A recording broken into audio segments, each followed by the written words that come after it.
Welcome to the shifter, everybody. As always, I'm Will.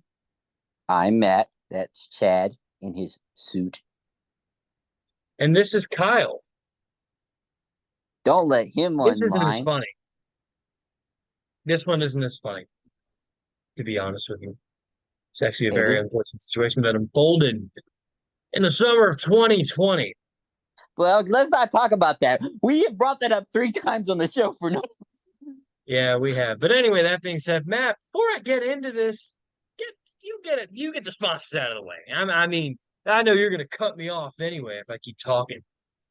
All right. Well, we've got Bree who made our thumbnail. It may or may not be on the actual thumbnail, depending on time and or YouTube allowing it to be.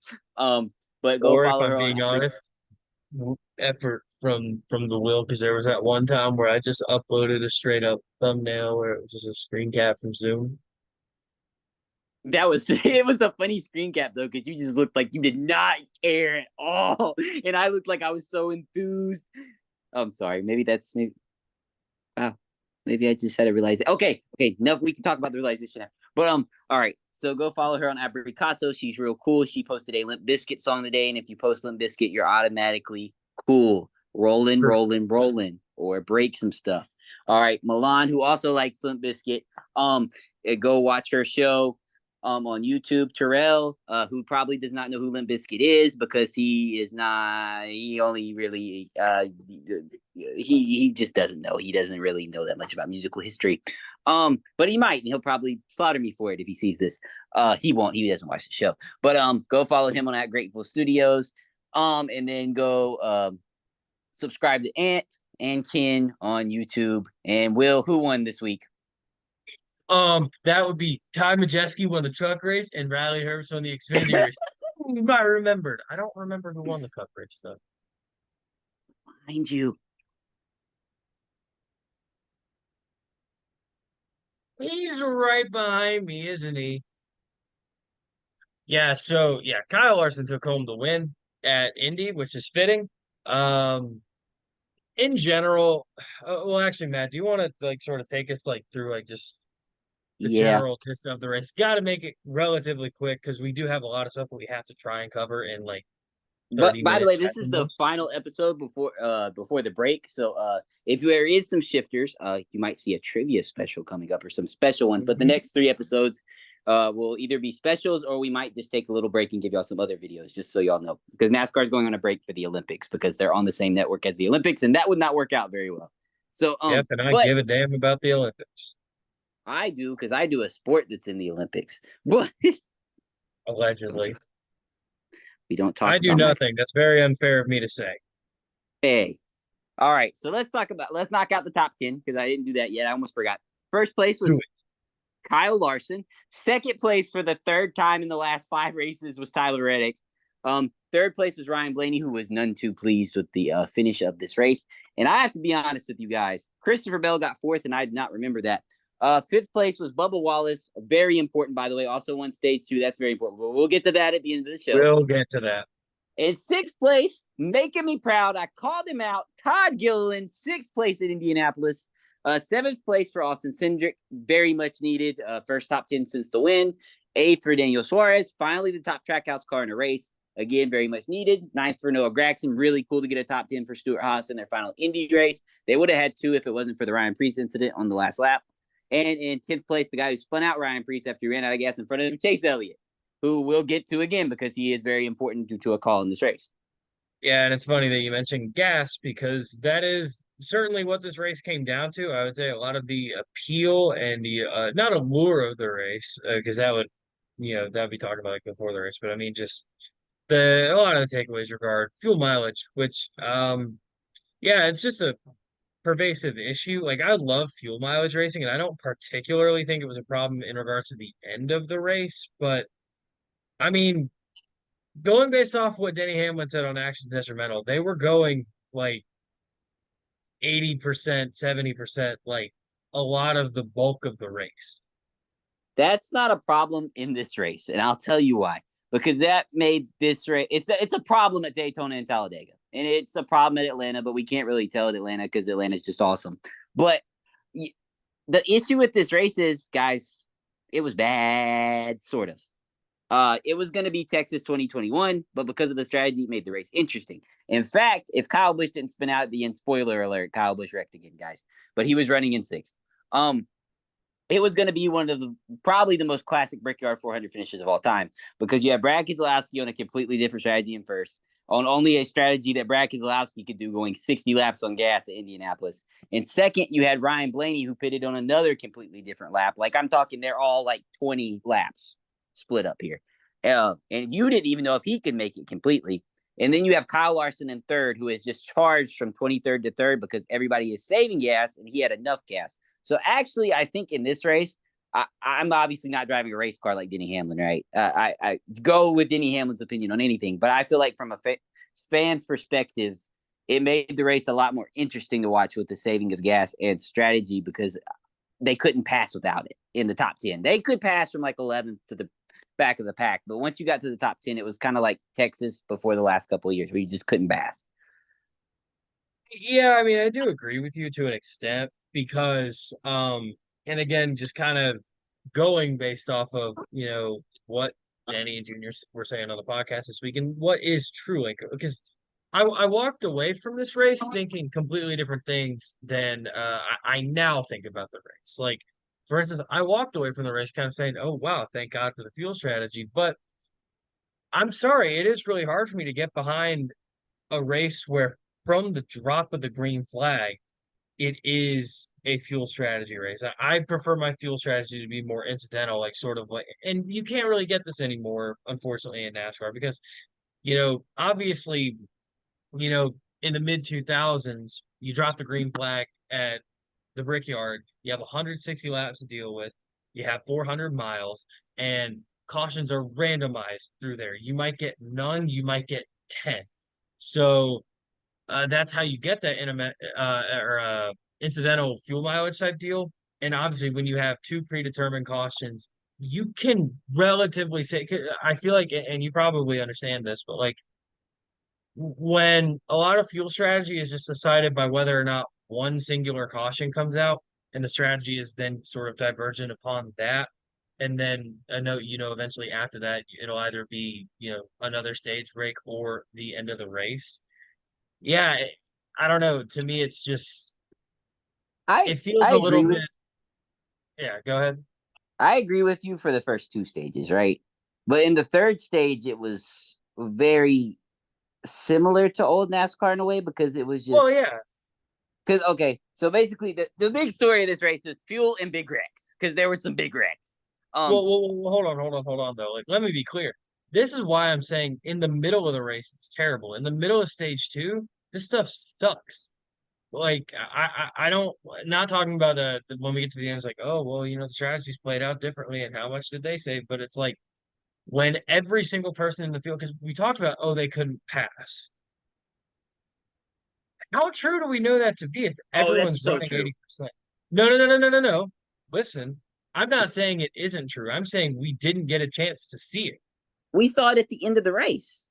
There, Brad Keselowski had to go Yeah. 100%. Kyle Larson's coming through the field at 100%.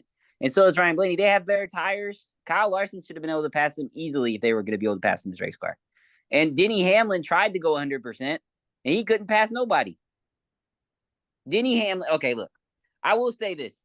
Denny Hamlin's opinion, I'm a little bit iffy on here, because he has never won the Brickyard 400. He had the best car and probably feels like he should have won the Brickyard 400, and he would have won the Brickyard 400 if it wasn't for all the strategy that went on throughout the day. Just straight up. So I think a lot of what he is going to say is going to be different to the fuel mileage. Now, with Dale Jr., because you said Dale Jr. said the same thing, I have not gotten to watch the download this week. Oh, That Dale is Jr. didn't another. talk about the fuel mileage. Dale Jr. kind of talked about another point I was going to get to, which is the fact that it just, unfortunately, the Brickyard is a race that is going to be kneecapped by the fact that these cars are glued to the ground. And now I don't even mean that in the sense that they're not difficult to drive. We are seeing drivers have more difficulty with the next gen than we did at the back end of the Gen 6 era. But unfortunately, these cars aren't fast enough for the race to be visually impressive on TV. and for that passing to happen. So I agree with you. Yeah, passing was limited, and I feel like the only shot for someone to jump up and win the race probably was through fuel strategy and by playing that through stages 1, 2, and 3. I'm saying that that sucks. Oh, no, I agree with you on that. So Yeah, I agree with you that that sucks. I'm just saying I thought the fuel mileage was entertaining. What I'm saying is it's what made the race especially at entertaining. the end of the race. I agree with Yeah, actually, I'm so sad that that caution came out at the end because I really want to see if Brad can make it or if they could get around him. you. And look, to your point, maybe the fuel strategy, like when we're talking about in the middle of stage two, because I mentioned like, oh, well, just everyone racing for fuel strategy in the middle of stage two kind of sucks. I don't know. I mean, I guess when you compare it to the guys full throttle not being able to pass each other, uh, it's a little more interesting. I guess I hate that we have to resort to that because of the direction we have taken as a sport. So We I just think, need horsepower at Indianapolis, and it would be fun. I mean, we've seen fun Indianapolis races all throughout the 2000s. Look at the first race in 1994. That was an insane race. I mean, you can watch our video on the Brickyard that we put out if you want to like understand more about how good this race used to be. But yeah, and then also let's be real, watch Ellie Productions video. He did it better. shut up, Will. All right, so, You know I'm right. but so outside of the fuel, there were some big wrecks. Carson Hocevar caused a big one. The big wrecks are important because they allowed the fuel strategy to kind of happen. Because where the cautions came out in stage 3, kind of determined where you pitted. Like guys like Bubba Wallace pitted after the Jimmy Johnson crash. Brad Keselowski pitted at the start of the stage. But but that allowed him to save enough to even get to that point. But Jimmy Johnson was running in the top 10 guys and got wrecked by Carson Hocevar. Joey Logano was also involved in this wreck. The other big wreck was John Hunter's crash. He led almost 20 laps in this race. A fantastic race by John Hunter. But he was a part of the big one there at the end with Alex Bowman and a couple other guys that Chase Briscoe caused. And then the big wreck, the controversial wreck, and I'm going to let you kind of elaborate on your opinion on this. Ryan Preece runs out of gas in front of Chase Elliott. Chase Elliott has nowhere to go. He runs into the back of Ryan Preece. He spins him on the back stretch, coming off of 2. And Ryan Preece is stuck there, and NASCAR decides not to throw the caution until they take the white. I It's blatant race manipulation. It is. My dad made a good point, though. Did you really want to watch Nashville again? Well, here's my thing. No, I didn't.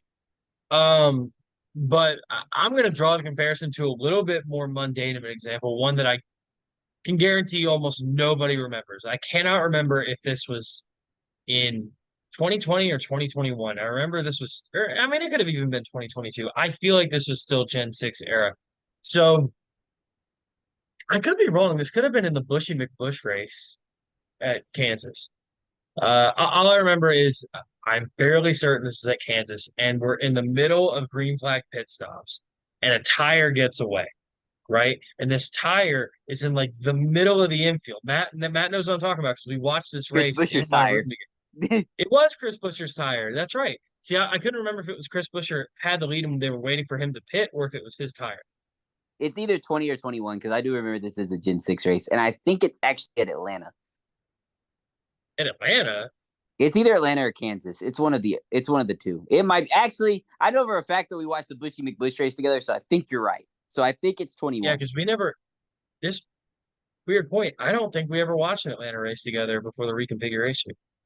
No, because I think the only ones that we've watched have been in person. Because I don't think I was at your house for the Kurt race. Nope, I was on vacation. I remember. So anyway, point being said, NASCAR waits for the pit cycle, which they're in the middle of, to complete before throwing the caution. There's so much to unpack there. First off, that is a safety issue, big time, because I mean, who's to say somebody doesn't go spinning through the infield, send that tire flying, and kill somebody, right? Now, the odds of that happening are low, but it certainly could happen. But that is what a caution is for. If nobody is under threat, if the racing surface isn't obstructed, if it isn't posing some sort of competitive threat or a safety threat, then clearly it doesn't warrant a caution. In this case, it was something that NASCAR waited on. And similar situation here. Now, with this one, to me, it's a little bit different because you could sit in NASCAR's shoes and say, like, oh, well, maybe he felt like he was far enough out of the way. And I think you made the point that you thought it looked like he was like trying to get to like the runoff. Yeah, Elton Sawyer also, like, later on in the week after I said that's what they thought too, that he was trying to get to the runoff, and then instead he tried to pull back up on the track because I guess they knew he was out of gas too, so I guess they just assumed he'd go into the runoff. I Yeah, Ryan Priest didn't really give a clear statement on what his intentions were. All he said was that people bashing Chase should not because he ran out of gas and it wasn't Chase's fault. yeah. Which, duh. The fact that we have people bashing Chase at this point, like, guys, stop. I understand it's the most popular driver syndrome, and yeah, inevitably you have people because like now it's funny, I'm seeing people starting to return on Kyle Larson. Like he's NASCAR's golden boy. No, he's not. Like he's just not. Anyway, it's not for the point. Point is, I understand caution should have been thrown. Like just going based fair just on the textbook definition of a caution. Caution should have been thrown, and it's a really terrible look that NASCAR waited until the white flag. You cannot convince me that they didn't know because here's my thing. They certainly, if you can take a wait and see approach to throwing a caution in this situation, why are you throwing the caution? Again, that's how I feel about, and again, like I know obviously the circumstance changed because he tried to get back like towards the racetrack, but they definitely again like as the accident happened or not accident, well, yeah, the accident. Yeah, if you can take an approach to like, oh well, let's wait and see what happens. It's obviously not urgent. So There was another again, big. I personally think that caution should have been thrown, but I agree with you for the most part. It would have sucked for a lot of other reasons because half the field would have had to pit, but that's just part of the game. But there was one more big officiating gaffe in this race before we get to the other things. Some call it a gaffe, some say it's fair. In every other iteration of the Brickyard 400, the blend line did not really exist. You could kind of just go back up on the track. But when Chase Elliott was the first driver bit by this, running in second and battling with Denny Hamlin for the lead of the Brickyard 400 early on, he was none too pleased when he was called for a violation. What Steve Letarte read the rule on NBC, it was not, or Jeff Burton. Jeff Burton's a rules guy. We all know that. It was not very clear on being below the line. It was trying to say that, and when they read it, you could kind of tell it was trying to say that. But he was not the only driver, and they were inconsistent with this because Ty Dillon and Brad Keselowski came out of the pits at the same time, and they took the same line out of the pits, but only Brad Keselowski was called for a penalty. So, what is your opinion on this, Will? I gotta be honest with you, I haven't formulated one. I haven't given it much thought since Sunday.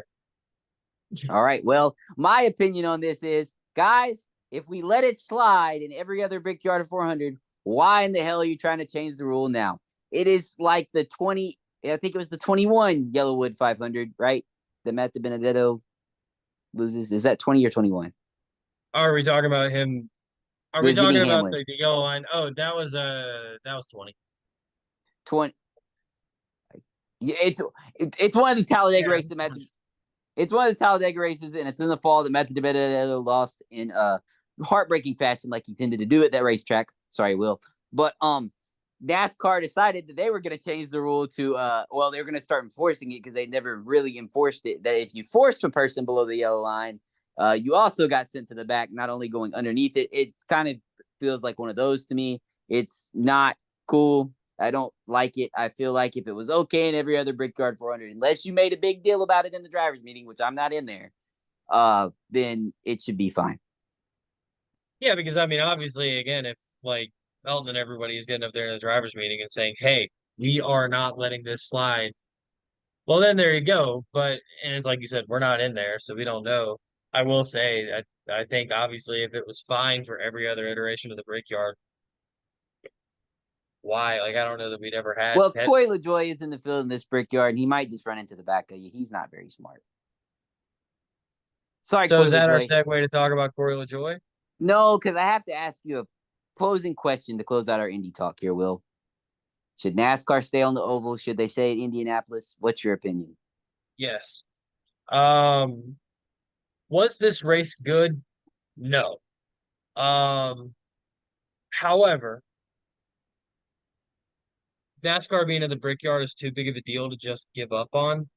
Um, I don't necessarily know exactly because it's not like they're just going to roll out a different car. I mean, you made the joke earlier in the week. It's like, oh, well, I mean, just give them the Xfinity car to be fine, and that is true. That's honestly true for the vast majority of racetracks, like you said, outside of Atlanta. But um, I don't know. Unfortunately, I think the racing at least, might kind of suck unless we get more horsepower in these things. But it's still Indy. It's still the Brickyard. I don't want to do the road course. Even I'm gonna be real with you. The road course, well, I can't even say it's a better product because next year we don't end up doing another road course either. And then I just look, my heart says go to IRB instead. But with But this car, and that would be a bad race. probably. So I kind of sit here and I look at all three and I say, the importance of racing at the Brickyard is still intact. I felt that way watching the race. Thank God NBC is concerned. Now here's my thing. Yeah, this race hinges on the fact that NBC is covering it because they are good at bringing importance to events. So I don't know. For now, I just say hold formation. Maybe we figure out some tweak with these cars to create better passing. Or, I mean, hey, maybe this just is the designated fuel mileage race. I must say I'm very proud of you. I agree with your statement, but I must say I'm very proud of you there because, guys, when we were playing college football this weekend, not this weekend, this week earlier in Will's room, when he said the word formation, he tried to make a Beyonce joke. I don't like Beyonce. Let's make that very clear to the public. Guys, I like Beyonce. I'm gonna save my face there. I like Beyonce. She has some good songs. Sure, yeah, I agree. Just massively overrated, but like very good songs, very good live performer. Yeah, She's better than Taylor Swift. Way better than Taylor Swift. I know you might not agree yeah. with me on Oh, that. yeah. No, that's really not close at this juncture. Oh no. Taylor Swift, Thank you, my Eminem, goodness. I for mean, saving it from Taylor Taylor Swift. Swift is having a reverse Linsanity run. Not to 12-year-old girls. She's not. No, but she is having and I hate to say this, but she is having a Russell Westbrook on the Lakers run. And that's bad. But Which guys, actually makes a lot of sense because let's think about this. We talk about the beginning of her career. I mean, obviously she's one of the stronger artists in the industry, and then she goes through a period where it's like, okay, well, everyone knows she's like one of the top artists in the industry, but then you have like Shake It Off, and so yeah, we're talking about like well, Rockets Emily's never Russell gonna watch Westbrook, the show now. She loves that song. Oh no. and then I don't know. I feel like maybe now I got to be honest. I did not care, and when I say I didn't care for folklore, I mean I didn't listen to it. The music doesn't necessarily appeal to me, but I understand that critically Guys, people were big I have to say fans of this. that. And no, you hush, I'm making my Russell Westbrook allegory. But you compare that to Russell Westbrook on the Wizards. Really solid. You saw the upside there, but then Russell Westbrook on the Lakers. And here's the thing. This doesn't really have much to do with her music. It's just kind of mid, to be honest with you. And in a better system, meaning one where she's not shoved down everyone's throats, she'd be fine. I think most people would have a favorable opinion of her, but nothing too strong. But no, instead, she was chosen over DeMar DeRozan, and yeah, Okay. That's maybe enough. things will go better for her on the Nuggets. That's enough. You're gonna get Dante fired up too, because that's the only basketball player that he cares about.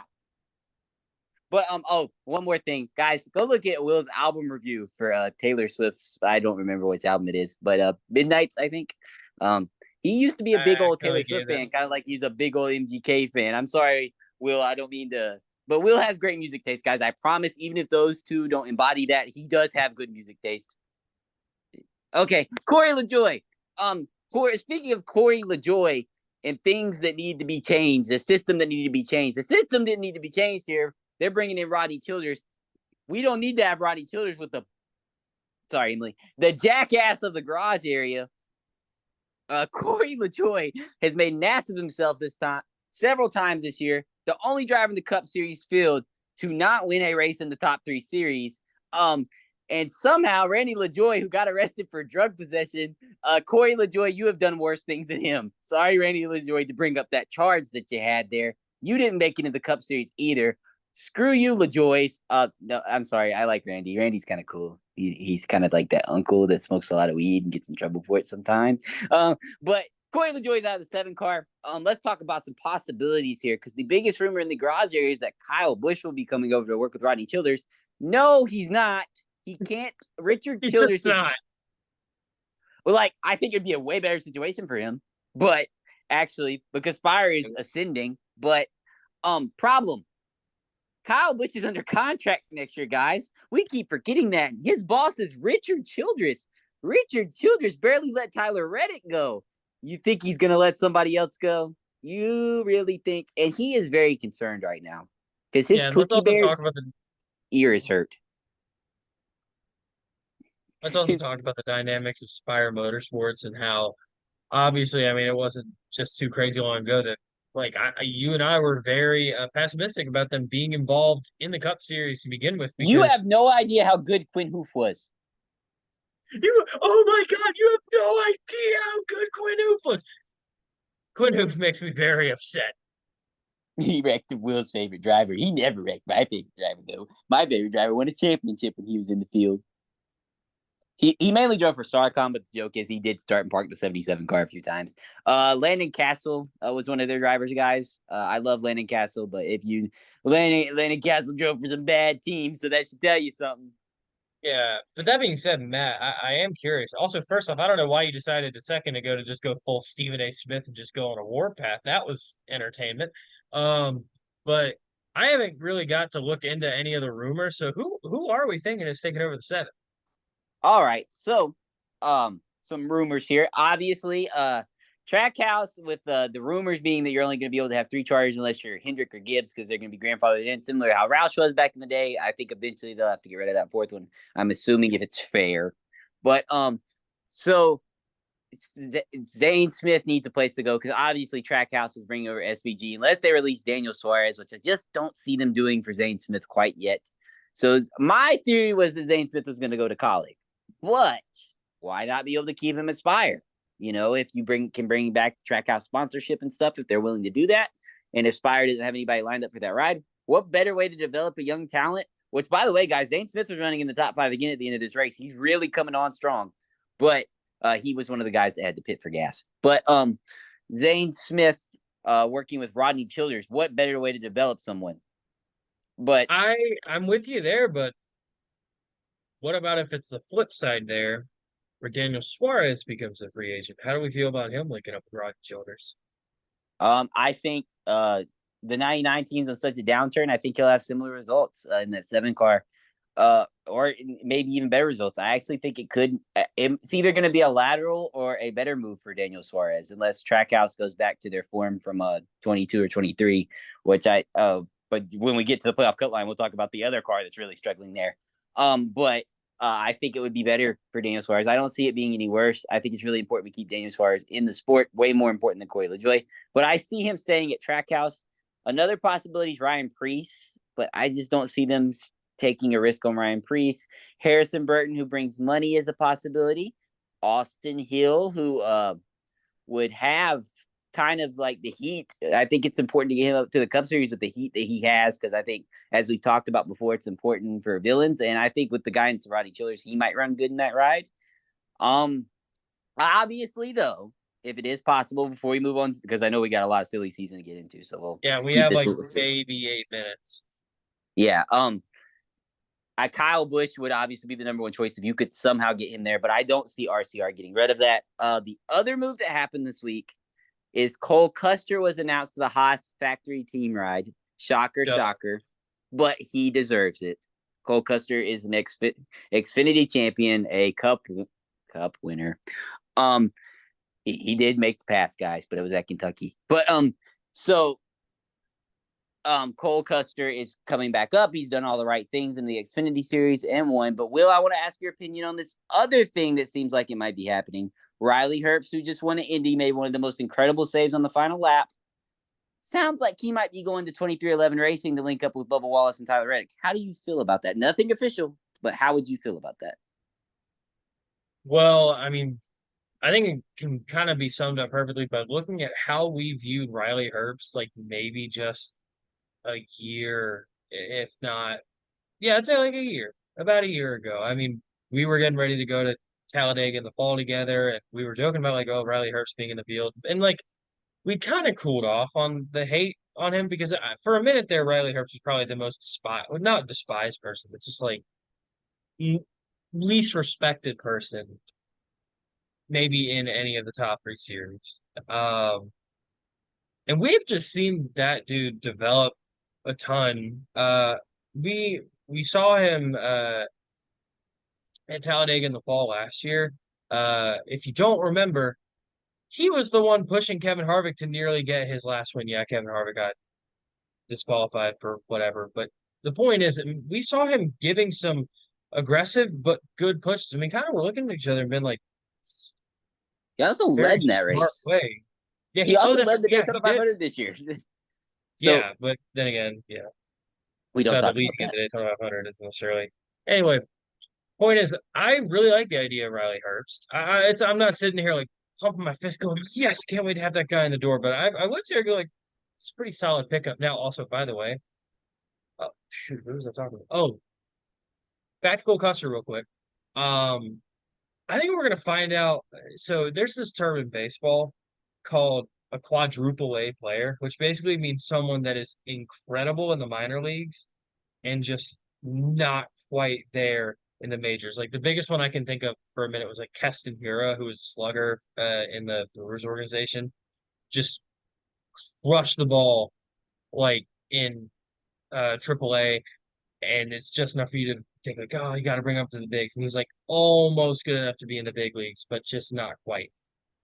Cole Custer, I think, is about there because yeah, he's good enough to run 25th, but is that good enough to hold down a ride? The same as how like, oh, Casemiro was good enough to hit a bomb every now and then, but maybe not good enough to keep a lineup spot. So anyway, that being said, I'm not saying that's what Cole Custer is. I'm saying that's what we're going to find out if he is or isn't. I know that might sound crazy to say that based on the ride that he's getting, but I don't know. That's how I It's going feel to be an about RFK car pretty much. They're going to be the RFK Alliance team. it. Yeah. Also, we got more news at a Haas factory team. They did extend an offer to Riley Herbst to return to the Xfinity team, but I think if that 2311 offer is on the table, he's definitely taking that. Yeah. But they have interest in bringing Haley Deegan into the team for an Xfinity ride. Joe Custer, who will be running the operation, as Gene Haas will be running the F1 operation, did say that they would love to have Haley Deegan in the door and give her a real shot because they do not feel like she's gotten a real shot. I do not agree with this. I think if they want to put their money in ARCA and give her an ARCA car and develop her, I think it could pay off. But I think just throwing her right back in the Xfinity series is going to do nothing for her. Yeah, unfortunately, like Haley Deegan just isn't good. That's kind of They've just the also gist of it. They've also been rumored to have talks with Harrison Burton and Ryan Priest about another, because they're doing two Xfinity teams, about possibly coming over there. I don't hate Harrison Burton. I think he's would be fine in the Xfinity series, and I think Ryan Priest would ascend in the Xfinity series in that Yeah. car because they will be the top Ford Xfinity team still. They will keep that moniker. Other silly season news. There's rumors that Sam Mayer may go to Front Row next year. And there's also been rumors about Ryan Priest to Rick Ware. So those are a couple other things that we need to keep an eye on. But And I guess obviously, there is a little bit of a pipeline with Rick Ware because of the sort of alliance they had going with Stuart Haas for a minute. yeah. And I wouldn't be surprised if Harrison Burton wound up over there either. Another name for the 7 car that I had just heard before, right when I got off work, because I forgot about it, just to circle back to that one last time before we get into the points thing. Justin Haley, which I would love Justin Haley and Rodney Childers. That would be some Yeah, fun. But that's the one that I want to happen. But I'm going to talk about the regular season points real quick because I feel like that's the less fun one, and I'm going to let Will take the playoff cut line. Well, I do want to let you know we have 2 minutes. Okay, I'm going to take 30 seconds. So regular season points, basically, it's Kyle Larson versus Chase Elliott. versus Tyler Reddick.